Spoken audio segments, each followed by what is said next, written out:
All right, everybody, welcome to part 2. This is the video about the signs. So where you find your North Node and South Node, what sign is it in? That's the energy that it is asking you to work with or express so that you can get the best out of your North Node and South Node. And why would you want to do that? You want to do that because in this life, this is the karmic lesson you're here to learn. Your North Node is the new lesson you're here to learn in this life. It's brand new energy for your soul. It's something that's going to really expand your life. In my own experience, learning about my North Node and South Node helped me start this channel and helped me expand into the success that I have had. So I feel very passionate about this work, and it's something that I teach classes on all the time. It's something that, if you want to go deeper into it, we're doing some Q&A sessions about it. So please come with your birth chart and ask questions. There's a link below if you want to do that. I've also provided a little workbook for you that's in the description box below. It's a little downloadable. It's perfectly free. It's something that you can use to help you understand this. I realize you're going to find that you may feel a dissonance, like it's opposite energy. The house is opposite of the sign. And so it's about pulling those two things together. A lot of people have that experience. Totally normal. Okay? It's totally normal. All right. So your North Node is the path you're here to walk in this lifetime. And there definitely are two different kinds of people in this world. The kind of people who look at their North Node and go, oh, I don't think I really want to do that. That seems really foreign to me. And they sit in their South Node. And so at some point in time in their life explodes. And that's really why, because your soul is here to learn and embrace the energy and the lessons of the North Node. It doesn't mean that South Node gets, tossed out or anything like that. The place where your South Node is and the energy that your South Node is in is going to then be reactivated. Okay. A lot of people sit in that comfort zone, like I said, and then it just gets stagnant because there's no new flowing energy to it. The new flowing energy is when you get pushed to go toward that North Node, you embrace it, and then the problem that you had in the South Node that might have blown up your life or, might have blown up your career or something like that gets reinvigorated, re-energized, and it's able to expand then. Because what you're doing is you're balancing. You're going toward that North Node, and this is what astrology is to me. It's about balancing energies. That's the whole point. Okay? So when you go toward that North Node and you feel that expansive energy, you're then able to feel the activation of that South Node. So all of those gifts and talents that you brought to this lifetime, that comes through your South Node. They get used. You don't toss out everything that you've learned in the previous lifetimes in order to go toward a brand new day, right? Which the North Node represents. It's new knowledge. It's something that you might find either you're repelled by or you're called to. You feel like the pull of it. Some of you may naturally be moving toward that North Node anyway. So this is just about kind of giving you a little taste of how to kind of balance those pieces of your life and balance it with the energy of the signs.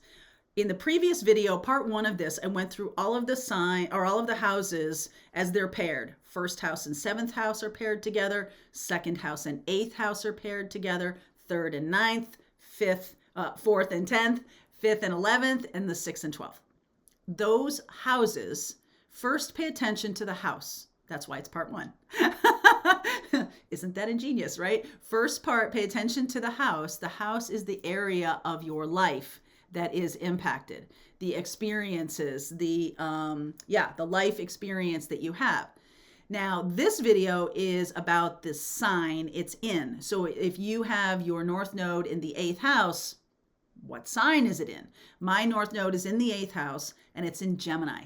So how I figured out how to start my tarot channel on YouTube, I came into this life with a lot of skills and talents around my communication, okay? Around my family valued that when I was growing up, which is my 2nd house. My family valued that about me, my ability to communicate, my ability to write and be a journalist, which is what I ended up doing. And that created money for me until it didn't. and I had to change. I had to move toward that eighth house of transformation. And the eighth house is the house that houses tarot and hidden knowledge and all kinds of different mystical modalities. Hidden knowledge, that eighth house is the sign, is the house of things behind the scenes. So I had to go there, use my skills from the South Node, and then that expanded for me. When I started this channel on YouTube, it was totally because I had just learned about that. And it was immediately expanding. So that's why I want to bring this knowledge to you, because I have taught classes on this for maybe 3 or 4 years, absolutely 3 or 4 years. And I've taught a master class and all kinds of stuff. You can have access if you want to join and do one of the recorded classes or join the Q&A. Awesome.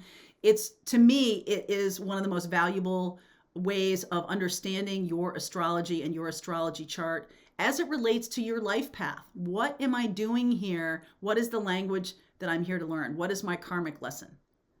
And this is it. All right. So I'm going to go through the signs and how they're paired with each other.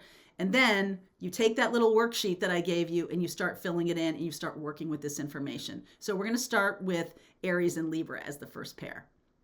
All right, so the first pair of signs I'm going to talk about that are working with each other are Aries and Libra, okay? Aries is the energy of me, myself, and I, many a man. It's who I am. It is who I purport to be. It is who I show myself to be. This can be about, am I solid in my own expression of myself? Do I need to work on that? Is that something that is, challenging to me, right? Aries, the energy of Aries is about embodying leadership and embodying ego in a high vibration way, okay? Ego about, if you can't you won't be able to get out of bed if you don't have ego, okay? You've got to be able to motivate yourself for some reason. And a lot of times that ego, we talk about ego kind of like in a bad way, but it's the most basic and high vibration sense of ego is about being able to express yourself in the world. That's the energy of Aries. Aries is also the energy of leadership. And you know what they say? It's lonely at the top. And so Aries is about me being a leader, me, not a team. Okay, that's why it's paired with Libra. Libra is about team. It's about balancing. It's about we, right? If Aries is about me, Libra is about we.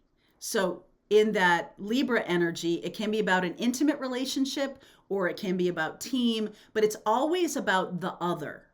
Okay, it's always about me as I relate to the other. Aries is not about that. It's not about me relating to anybody. It's about me relating to me. Libra energy is about how am I balancing my relationships in the world? How am I balancing my ego, right? How am I balancing myself in relationships? Do I get sucked into them and disappear in them? Or am I able to be supportive of another person, not codependent, but integrated with another person in such a way that I don't disappear? Okay, so that is, Libra can be the energy of diplomacy and seeing both sides of a situation. Aries is about, no, my way or the highway. But it's also about being confident enough in your own vision, your own personality to put forth that experience, what your belief is, or put forth what you want to put into the world.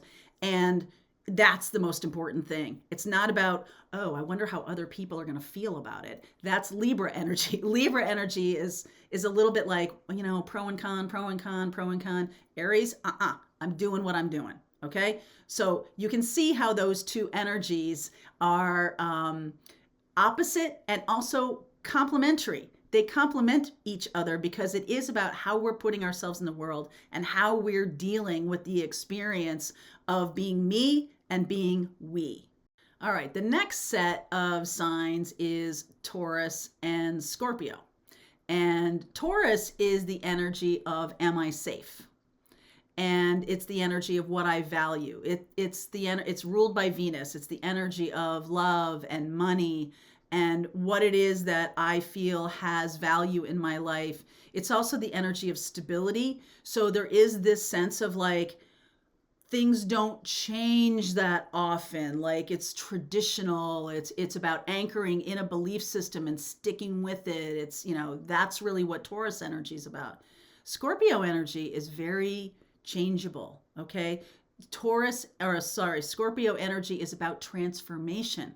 It doesn't see the value in standing still. It can look in Taurus and go, oh, you're just a stick in the mud. And Taurus can look at Scorpio and go, you're a flake. Okay. Scorpio is the energy of I transform. So there's a purpose to that Taurus may not see. And the same thing goes Scorpio and Taurus. Scorpio may look at Taurus and go, are you ever going to do something new? Or is it, I do one thing and I do it this way and I do it all the time, right? Taurus can be the energy of, I make an opinion and that's the truth. It becomes the truth for me. Scorpio energy is the not mutable. Scorpio is the energy of transformational ideas about change and adapting is a virtue. Taurus feels stability is a virtue. So it's really these two things that kind of work with each other. Can you create values that are allowed to transform in your lifetime?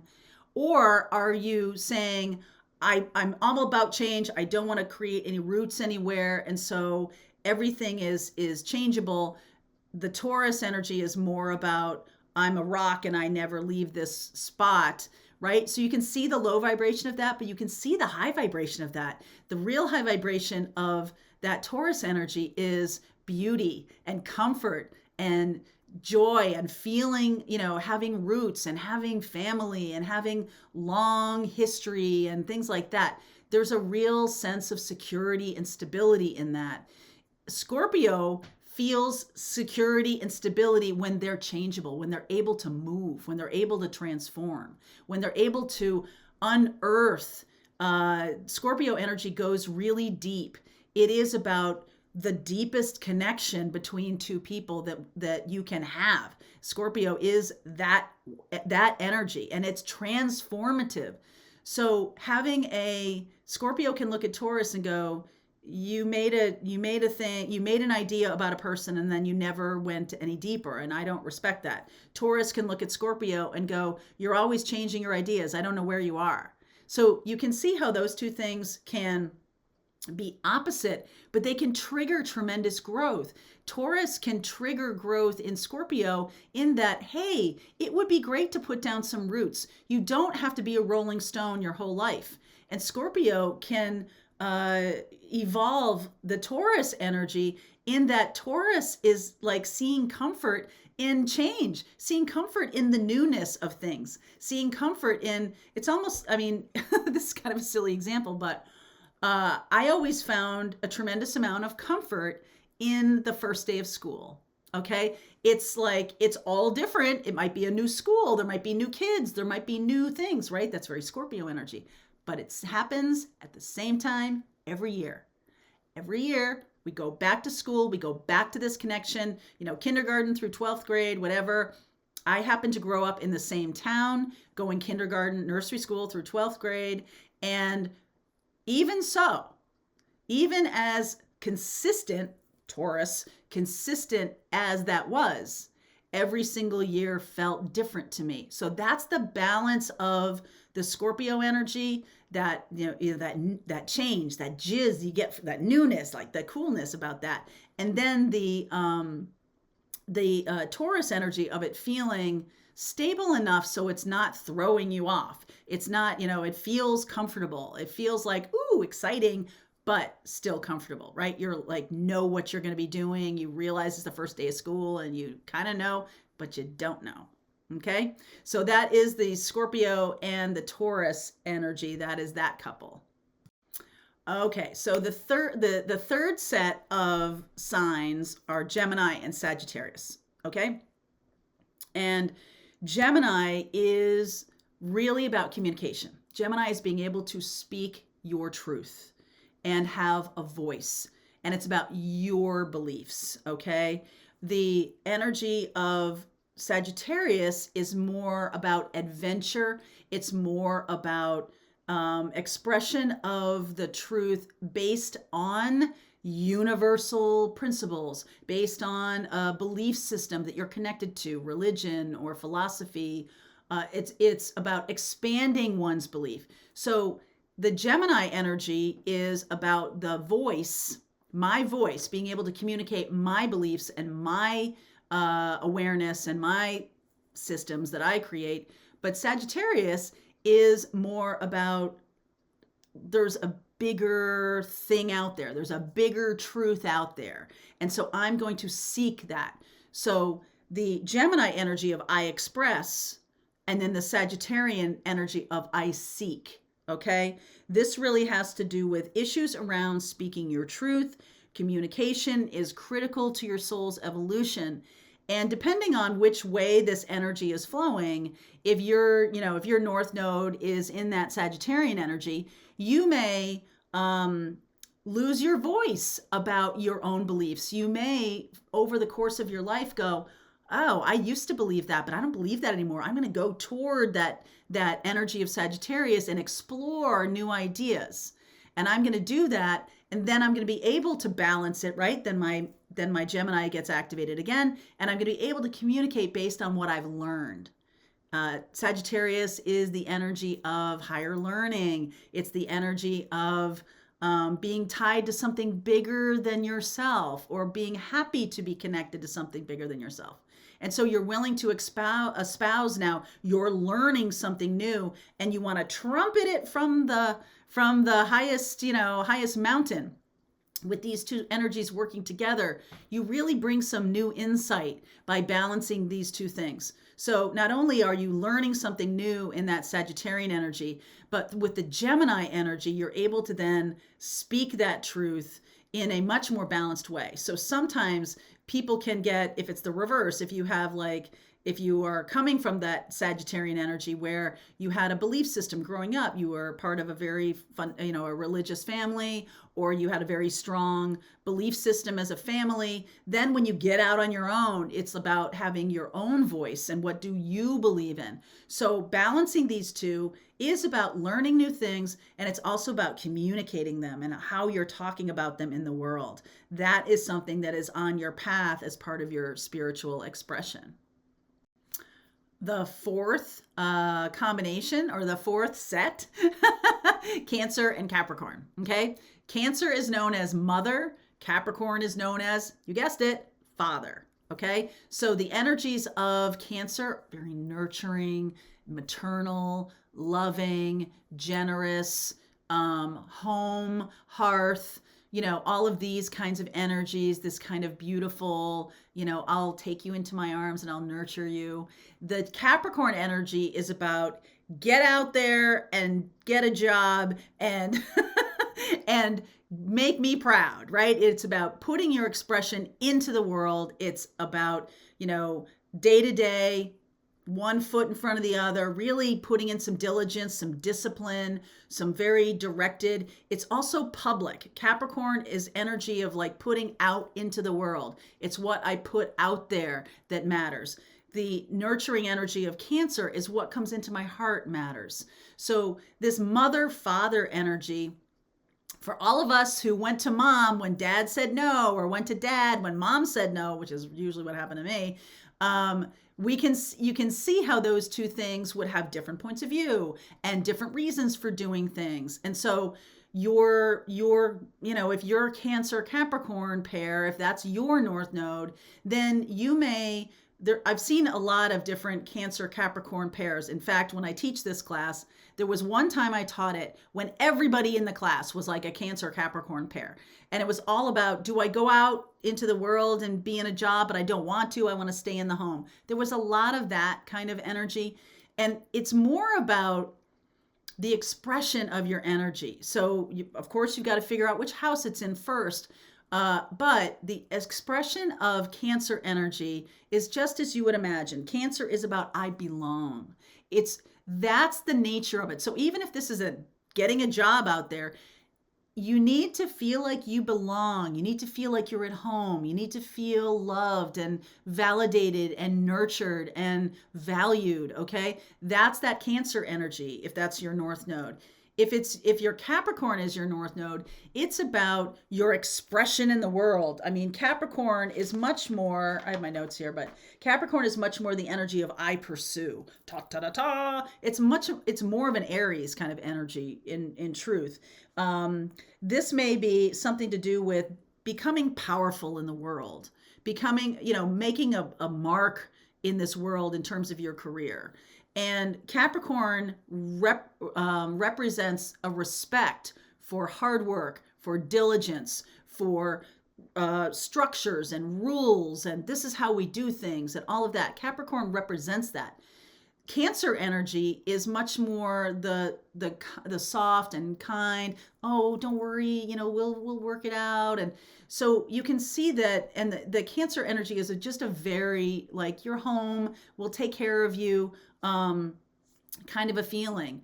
And the cool thing about the Cancer and Capricorn pair is that you can easily balance, when you think about it, balancing your own mother and father inside you. So if you have a critical father inside you, like, using fear as a weapon or any kind of critical, you can soften it with your mother energy, your nurturing energy. You can soften it that way. If you have a harsh mother, you can soften it with a, hey, let's make a plan. Hey, let's create something that works for you.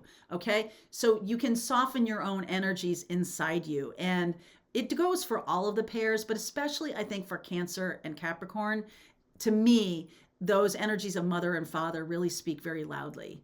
And so you can see how it might work in your own life if you have Cancer and Capricorn as your pair of North and South nodes. The next pair is Leo and Aquarius. And Leo is the energy of artist and joyful child, doing things that are fun and creative and really excelling at that energy of, I'm going to create something.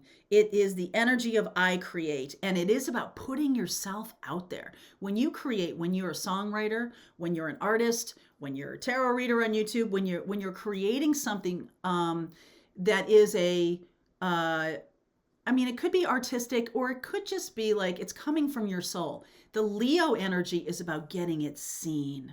Okay, but that's not the end, that's not the purpose of doing the art, but it is about, does art exist if it's not seen by somebody? So you can see it on your own and just be like in the artist experience for the artist experience. But the Leo energy really is about visible nature of the creativity. It's also the universal child, right? It's about fun and doing stuff just for the pure enjoyment of it. That's why sex is part of it. That's why children are part of this Leo energy. It's about doing something for the pure enjoyment of it. Okay.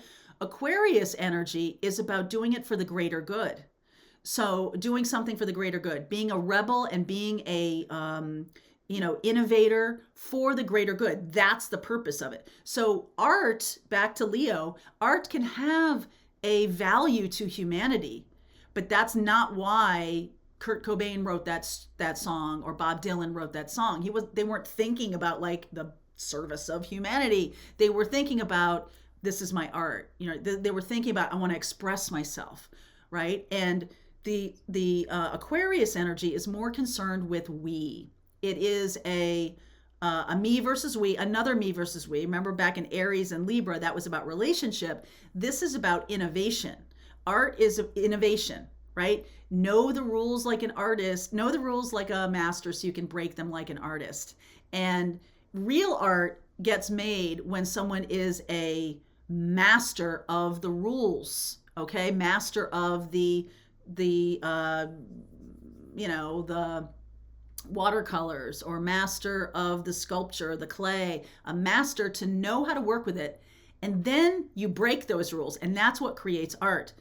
In the Aquarius energy, it is about big systems. Aquarius energy can be about our big systems, can be about large companies, can be about humanitarian causes and things like that. But it's about doing something that breaks through, that serves humanity in a bigger way. And that's what Aquarius energy, and Aquarius is also about we, right? It's about us collectively doing it. So a lot of people who are Aquarius leadership, My father was an Aquarius CEO. He was a leader, but he wasn't in it to be seen as like, look at me, I'm the leader, which is a lower vibration of Leo, right? Look at me.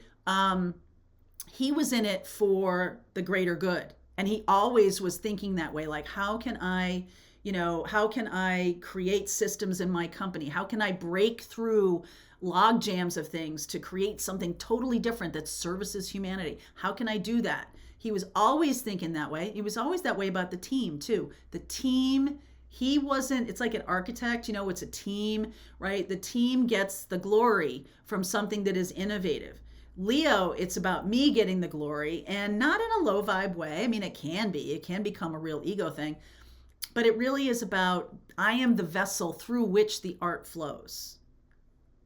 And that's it, right? Like a lot of artists give, credit where credit is due to their connection to spirit and things like that. Same goes with Aquarius. They give a lot of, they feel very connected, but they know their job is to break through some kind of thing that is holding society back. It's having a vision. It's about dreaming big. And then it's about creating the team that makes that vision happen. Okay. So that's Leo and Aquarius, about vision. It's about vision and art. Now, the final pair is, I think, the odd couple, in my view. I mean, I kind of get it. I've had to work with this for a lot of years to really see it. But anyway, so Virgo is the sign of health and well-being. Virgo is the sign of routines. Pisces is the sign of spirituality and transcending these mundane things, right? Pisces looks at Virgo and go, God, you're all about the 9-to-5 job. What's the big deal, right? And and Virgo looks at Pisces and goes, you're so irresponsible. You're so irresponsible. You're running away from life. And so you can see how those two things might interact. So if you have that North Node experience in Virgo, your job really is about creating healthy routines, creating structures in your life. If it's a low vibration, it can be about control in a negative kind of way. In a high vibration, it can be about creating structure. That's good, right? Like, no creativity happens without some kind of structure. If you're eating, Mountain Dew and Skittles all day, your health is going to suffer, and then your creativity suffers and your work suffers and everything suffers. If you're not going to your job every day, then money stops flowing and then you got a problem. That's Virgo energy. That is trying to maintain a daily existence. Pisces, on the other hand, Pisces experience in that North Node is about transcending.